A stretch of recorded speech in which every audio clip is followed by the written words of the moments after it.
Zdravím vás. Vítajte v tretej časti tréningu pre úspešných predajcov.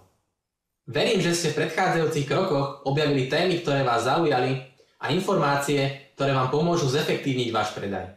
Dnes som si pre vás pripravil dôležitú tému, od ktorej sa budú odvíjať aj všetky vaše ďalšie kroky.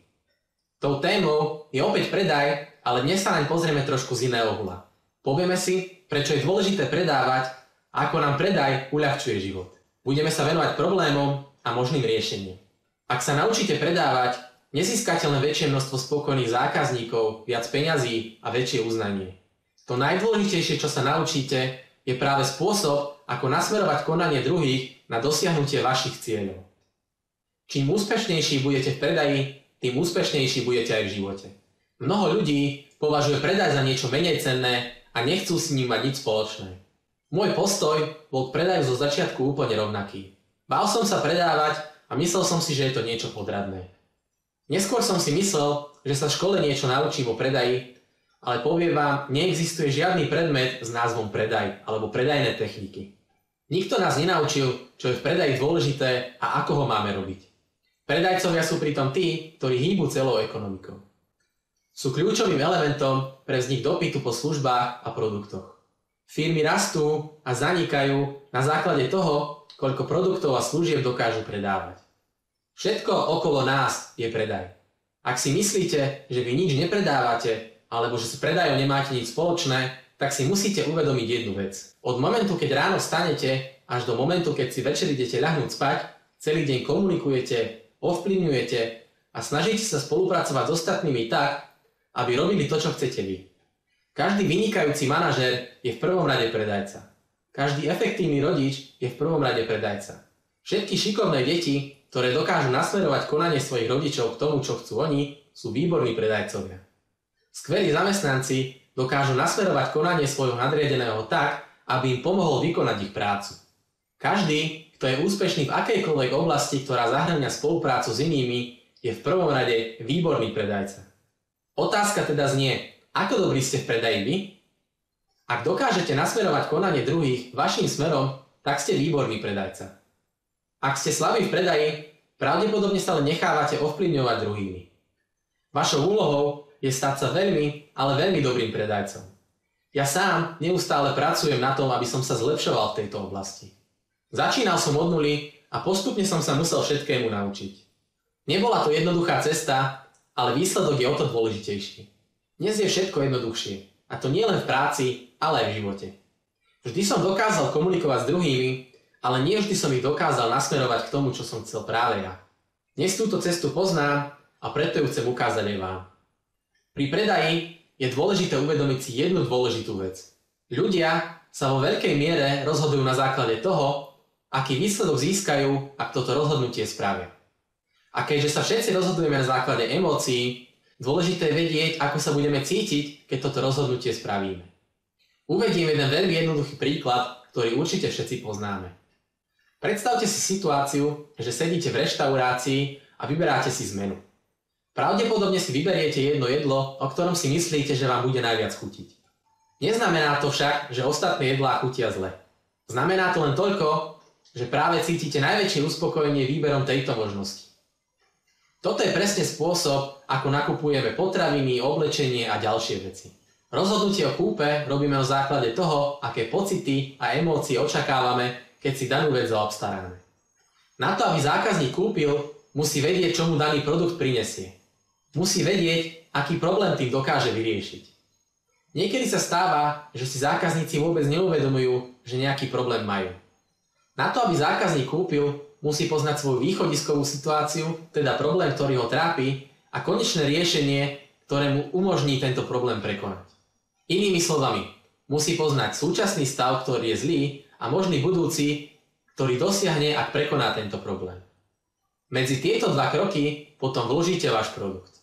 Najlepší predajcovia sa zameriavajú práve na tieto dve oblasti, na súčasný a budúci stav. A na základe tohto rozdielu vkladajú svoje riešenie, respektíve svoj produkt alebo službu. Uvediem opäť veľmi jednoduchý príklad z praxe. Predstavte si situáciu, keď odnesiete svoje auto na technickú kontrolu. S autom ste veľmi spokojní a jazdí bez jedinej chyby. V servise vám spravia kompletnú prehliadku a vrátia sa k vám so zlými správami. Auto potrebuje vymeniť brzdové obloženie a nielen vpredu, ale aj vzadu. Popri tom by ste mali vymeniť aj tlmiče a mali by ste si kúpiť nové pneumatiky. Popri tom sa objaví ešte ďalších pár vecí, ktoré by ste mali vymeniť alebo kúpiť nové. Celková oprava sa vyšplhá aj na niekoľko tisíc eur. Pravdepodobne vás táto správa zarazí. Každopádne si poviete, nuž čo, predsa je to len menej ako si kúpiť nové auto. V tom vám však predajca povie, že za pár dní bude auto o rok staršie a opäť stratí na hodnote. Povie vám, že ak si auto necháte a opravíte ho, stratíte nielen za opravu, ale aj za skutočnú hodnotu celého auta. V tom momente sa pravdepodobne vaša spokojnosť rozplynie a začnete byť nespokojní. A keďže budete nespokojní, budete uvažovať nad riešením, ktoré by vám pomohlo. Ak bude predajca šikovný, navrhne vám, že si zoberie vaše staré auto ako akontáciu na kúpu úplne nového auta s lepšími parametrami a s lepšou výbavou. Bez toho, aby ste museli zaplatiť, získate úplne nové auto a okamžite máte vyriešený váš problém. Jediné, čo budete musieť spraviť, je dohodnúť sa na prípadných splátkach a môžete sa vybrať domov na úplne novom aute. Aj z tohto príkladu je zrejmé, že ľudia nekupujú produkty alebo služby. Vždy kupujú riešenie na svoj problém. Vašou úlohou je preto ponúkať riešenie. Čím väčší problém existuje, tým je väčší aj váš možný predaj. Najlepšia otázka, ktorú môžete položiť zákazníkovi je práve: koľko vás tento problém stojí peňazí? Pomôžte zákazníkovi nájsť nielen tie priame náklady, ale aj tie nepriame. Ak dokážete správne identifikovať problém, zvýšite aj túžbu zákazníka nájsť nejaké riešenie. Môže sa stať, že ak stretnete niekoho po prvýkrát, nebude vedieť, že existuje lepšia situácia od tej, v ktorej sa momentálne nachádza. Vašou úlohou je objaviť tento problém, súčasný stav a ukázať riešenie, ktoré by znamenalo zlepšenie pre zákazníka. Často stretneme zákazníkov, ktorí sú spokojní a nehľadajú iné riešenie. Vašou úlohou je v tomto prípade opísať stav, v ktorom by mohol byť zákazník ešte spokojnejší. Každá reklama v televízii je zameraná na to, aby sa zákazník mohol mať lepšie s daným produktom. Presne toto je vašou úlohou. Ukážte zákazníkom lepšie riešenie, ako je to, ktoré momentálne majú. Jediný spôsob, ako to spraviť, je pýtať sa. Dobrými otázkami dosiahnete práve to, že si zákazník bude predstavovať ten ideálny budúci stav, ktorý je lepší ako ten, v ktorom sa momentálne nachádza. Nesnažte sa zákazníkov tlačiť do rozhodnutí. Radšej im ukážte problém, ktorý existuje a stav, ktorý by mohli dosiahnuť. Následne im ponúknite riešenie, ktoré splní ich očakávanie. Kedykoľvek budete chcieť niekoho o niečom presvedčiť, toto je tá správna cesta. Miesto toho, aby ste ponúkali dôvody a logické úvahy, radšej sa zamerajte na momentálne problémy a ponúknite riešenie. Postupným vyhľadávaním problémov, na ktoré ponúka váš produkt alebo služba riešenie, budete vedieť viac a viac ovplyvňovať veci, ktoré robíte a ľudí, s ktorými sa rozprávate. A čím efektívnejší budete v predaji, tým úspešnejší budete aj v každej oblasti vášho života. Zopakujme si ešte raz, čo sme si dneska všetko povedali. V prvom rade si treba uvedomiť, že každý z nás je určitým spôsobom v procese predaja. Preto je dôležité využívať tieto techniky nielen v práci, ale aj v živote. Pamätajte si, že všetci sa rozhodujeme na základe emócií a na základe toho, ako sa budeme cítiť, ak nejaké rozhodnutie spravíme. Ďalej sme si povedali, na čo sa máte zamerať, keď ponúkate svoje riešenie. Zamerajte sa na súčasné problémy a opisujte budúci želaný stav. Následne medzi tieto dva kroky vložíte váš produkt alebo službu. Miesto ponúkania dôvodov na kúpu radšej rozprávajte o problémoch a možných riešeniach a následne medzi tieto dva kroky vložte váš produkt alebo službu. Vašou úlohou je stať sa čo najlepším v oblasti predaja. Mám pre vás dobrú správu. Najkrajšie na tom všetkom je, že sa to dá naučiť. Vždy existujú dve cesty. Môžete ísť jednou, ktorá znamená pokus omyl, alebo nájdete rýchlejšiu nejakú skratku a budete pokračovať podľa nej.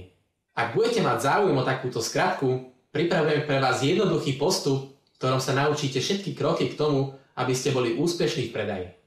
Za pár dní bude pre vás v dispozícii. Nemusíte ísť zložitou cestou, ktorou som šiel aj ja, pokus omyl. Môžete si túto cestu skrátiť. Chcem, aby ste to mali jednoduchšie a aby ste rýchlejšie dosiahli tento cieľ.